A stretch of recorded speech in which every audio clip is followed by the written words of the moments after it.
Bonjour tout le monde, je vous souhaite la bienvenue, je m'appelle Vanessa Vaya. Alors nous allons continuer les guidances pour le mois d'août 2024 avec le signe du Capricorne.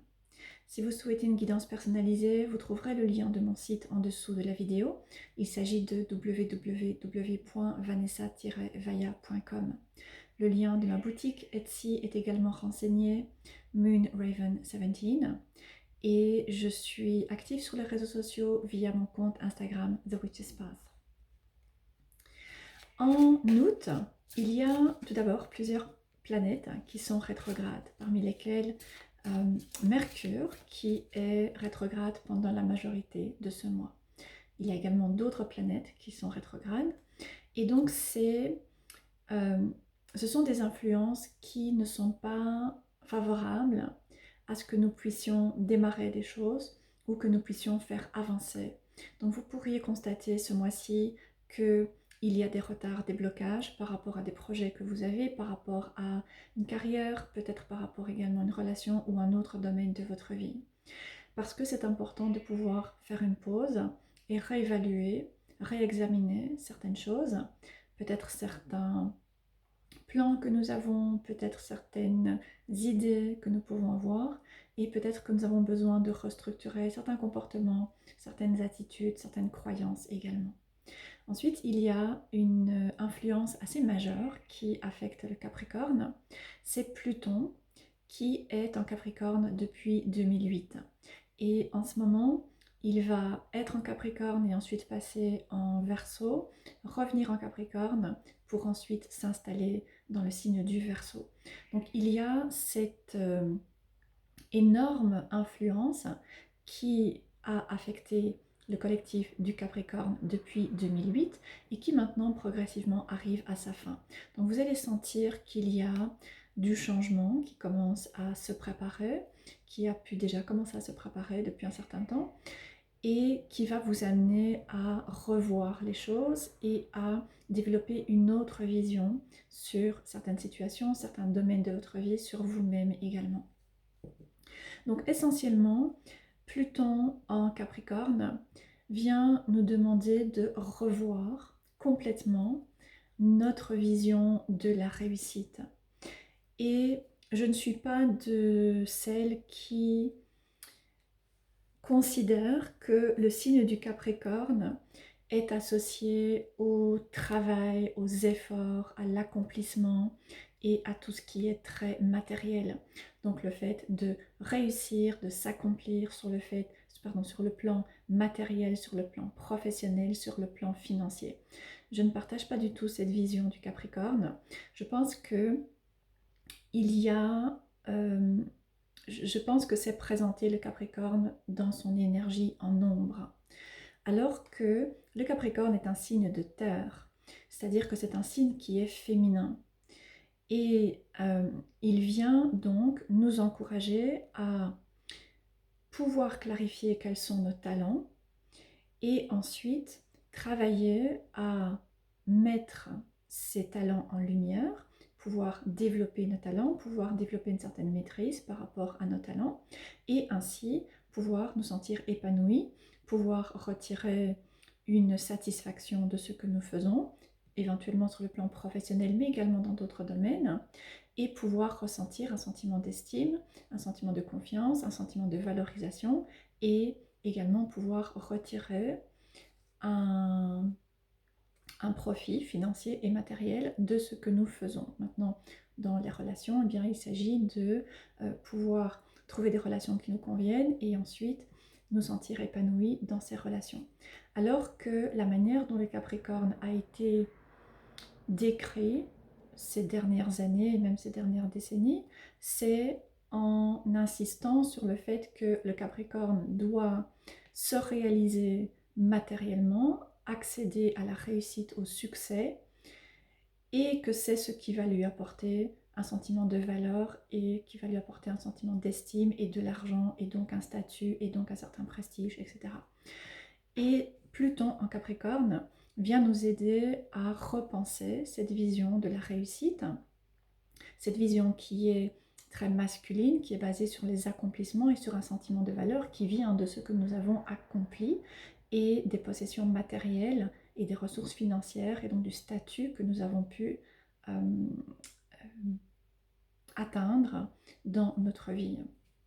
Et ça veut dire que beaucoup de personnes, et notamment beaucoup de personnes qui ont des influences majeures en Capricorne, peuvent arriver en cette période, en 2024, à ressentir qu'elles ont suivi ce modèle et qu'elles se sentent complètement vides, qu'elles se sentent dévalorisées, qu'elles se sentent, qu'elles manquent de confiance, qu'elles manquent d'estime, qu'elles ne sont pas reconnues et qu'elles ne parviennent peut-être pas à se sentir épanouies et à pouvoir retirer une certaine fierté en fait de ce qu'elles ont pu réaliser, parce que nous sommes encouragés à complètement revoir ce modèle et au contraire à revenir à ce qui donne du sens à notre vie et revoir ce qu'est pour nous la réussite.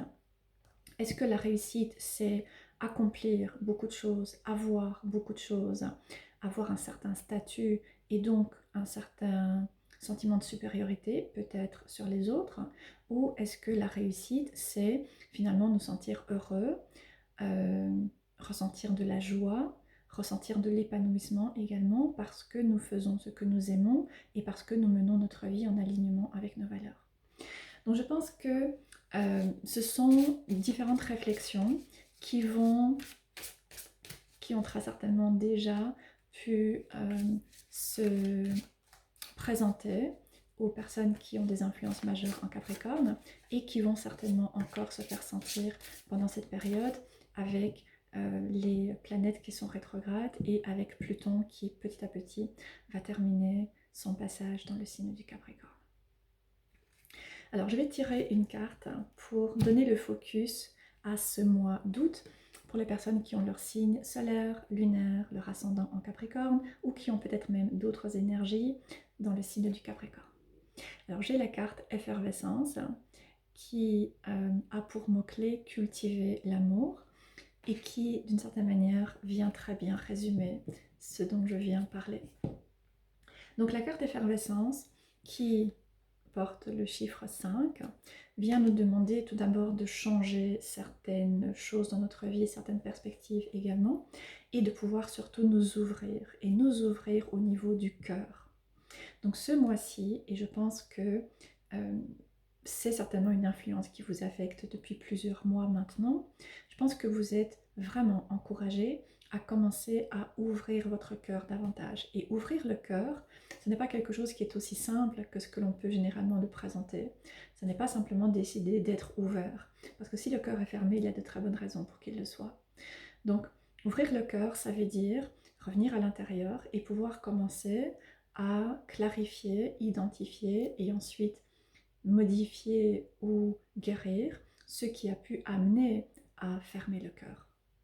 Donc je pense qu'il y a un très très grand focus qui est placé durant cette période et notamment au cours du mois d'août sur les émotions et sur un encouragement à réaliser un travail d'introspection, de réflexion personnelle. Je pense que vous pourriez sentir que vous avez besoin de solitude, vous avez besoin de ralentir, vous avez besoin de prendre le temps pour réfléchir aux choses, mais pas simplement réfléchir aux choses pour clarifier ce qui a besoin de changer. Et si vous avez pris ce temps pour ralentir, pour vous accorder un peu de réflexion, et la réflexion n'est pas que mentale, je pense que vous avez pu parvenir à cette conclusion qu'il est temps maintenant de pouvoir vous connecter davantage au cœur et que pour cela, il y a un besoin d'aller examiner et guérir certaines émotions. Ok, alors, je vais clarifier et approfondir ceci avec le tirage.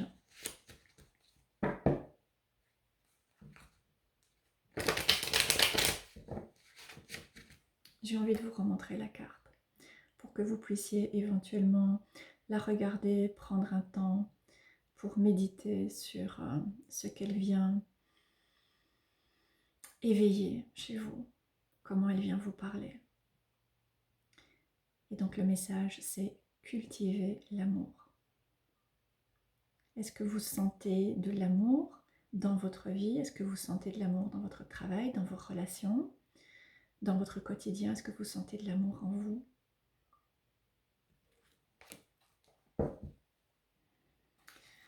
Alors, le magicien, le 8 de bâton, le 10 de coupe, l'étoile et l'empereur. Je vous montre. Donc, le magicien, 8 de bâton, 10 de coupe, l'étoile et l'empereur.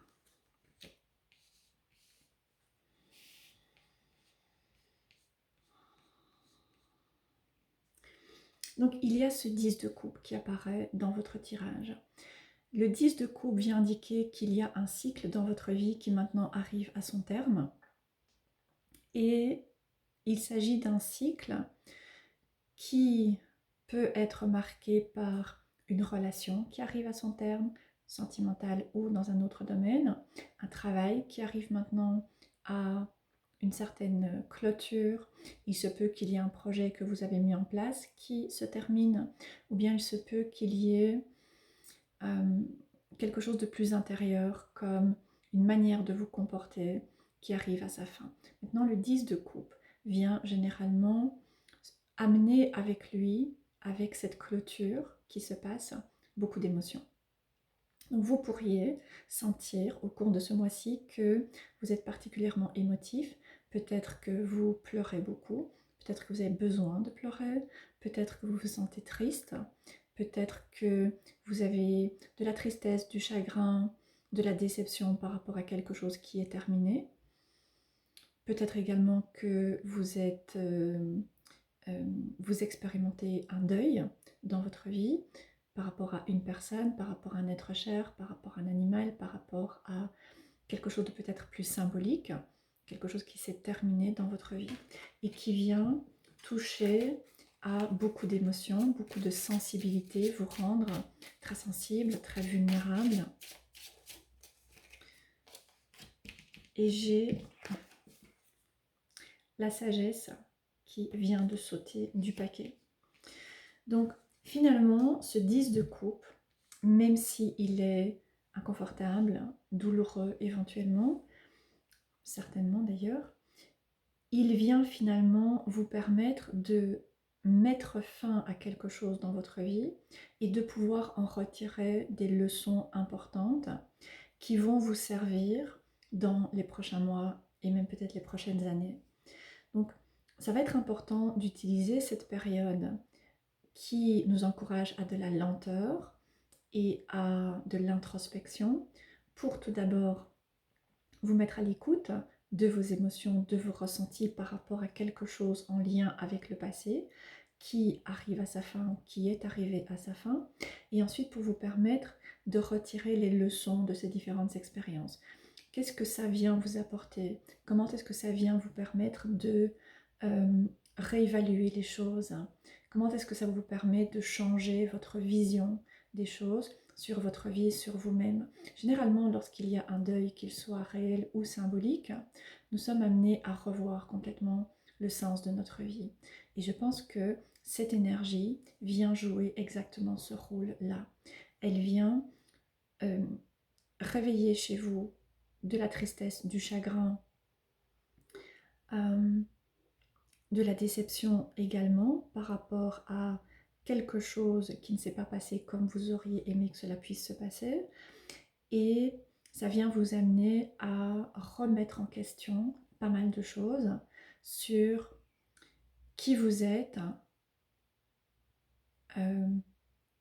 ce qui est important pour vous, ce qui a du sens pour vous, qui vous voulez être, qui vous ne voulez pas être, qui vous ne voulez plus être. Et j'ai le magicien qui est la première carte de votre tirage et le 10 de coupe regarde directement le magicien. Donc je pense qu'il y a ici quelque chose à comprendre par rapport à cette énergie du magicien qui, dans son énergie positive et équilibrée, vient nous indiquer que nous sommes authentiques, que nous avons des ressources que nous utilisons, euh, que nous mettons en valeur également. Nous avons des talents, nous avons des forces, nous avons des compétences, nous avons des ressources matérielles, émotionnelles, etc., intellectuelles, etc., que nous mettons en pratique. Mais lorsque cette carte ressort à l'envers, comme je sens que c'est le cas ici, eh bien, nous ne sommes pas alignés avec nous-mêmes. Nous ne sommes pas finalement authentiques par rapport à nous-mêmes. Et je pense que c'est probablement ce que cette période essaie de vous montrer. Elle essaie de vous montrer que vous avez essayé d'être quelqu'un, d'accord? Pour une partie d'entre vous, vous avez essayé d'être quelqu'un.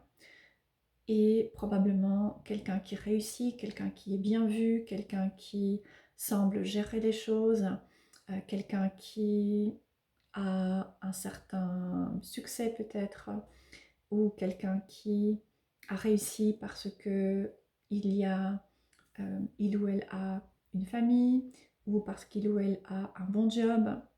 Voilà, je pense que vous allez prendre conscience que vous avez essayé d'être quelqu'un, mais qu'aujourd'hui, vous ressentez un manque d'épanouissement, vous ressentez un vide, peut-être vous vous sentez seul, même si vous avez pu réussir dans un domaine de votre vie, ou en tout cas ressentir un sentiment de réussite par rapport à votre vie. Et ensuite, vous avez également l'étoile qui parle de nos aspirations profondes, qui parle de nos rêves, qui parle de là aussi, notre authenticité. Le fait d'être en accord avec nos valeurs profondes, avec qui nous sommes au fond de nous ou qui nous savons être au fond de nous. J'ai un peu cette impression que au cours du mois d'août, vous ne savez pas nécessairement qui vous êtes véritablement parce que vous avez toute votre vie essayé d'être quelqu'un, d'être ce qu'on a attendu de vous, d'être ce qu'on vous a encouragé à être, de suivre peut-être certains modèles qui vous ont été inculqués par la société, par vos parents, par les personnes qui ont pu être des modèles et des exemples pour vous dans votre vie, et qu'en fait, vous avez pu atteindre ces différents objectifs, vous avez pu accomplir ces différentes choses, et pourtant vous avez cette impression d'être déconnecté de vous-même. Maintenant, l'étoile, tout particulièrement dans ce tarot du royaume caché, vient également indiquer que même si nous pouvons nous montrer, nous présenter comme étant relativement confiants, comme voilà, nous pouvons gérer les choses et nous savons ce que nous faisons, eh bien en réalité il y a une très très grande fragilité intérieure. Il y a des blessures à l'intérieur.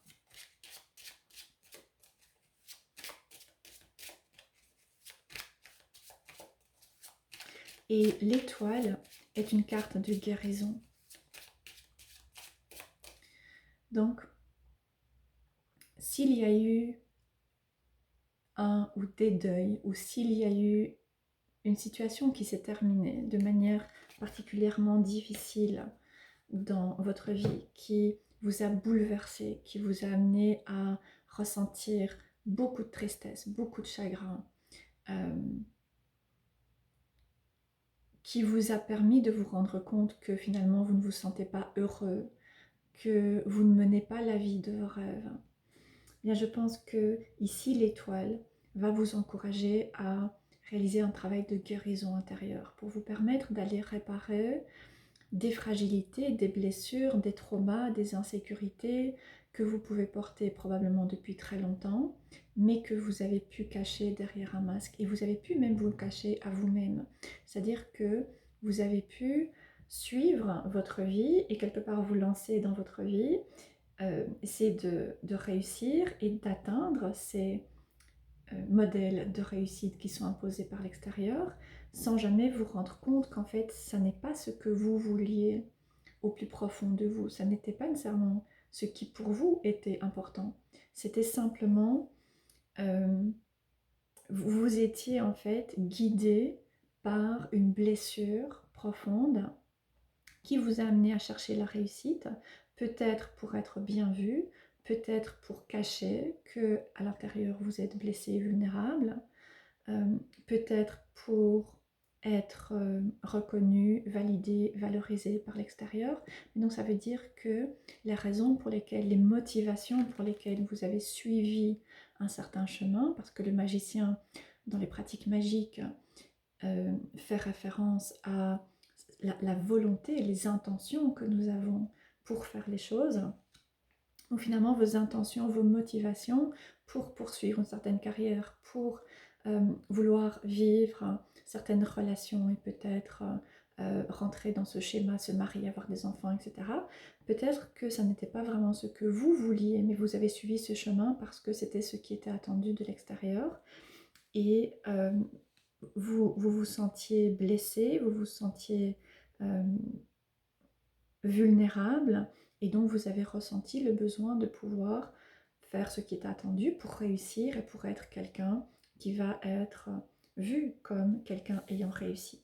J'ai également la maison qui ressort, qui vous encourage à revenir à l'intérieur et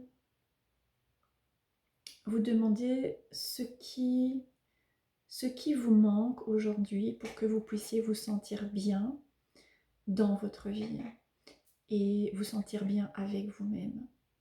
Donc je pense que vous avez certainement besoin de revoir la notion de sécurité, de stabilité, de ce qui fait que vous vous sentez bien en sécurité et quelque part aussi un peu protégé d'une certaine manière, mais que cette sécurité, cette protection ne viennent pas d'un travail extérieur, d'un accomplissement extérieur, de ressources matérielles ou d'une relation avec quelqu'un d'autre. Pouvoir changer cette perception et retrouver ce qui à l'intérieur de vous va vous permettre de vous sentir stable et fort, et ensuite de réfléchir à ce que vous voulez construire pour vous dans différents domaines de votre vie pour les mois et les années à venir. Voilà, j'espère que la guidance vous parlera. Je vous souhaite une très bonne fin de mois d'août et je vous dis à bientôt.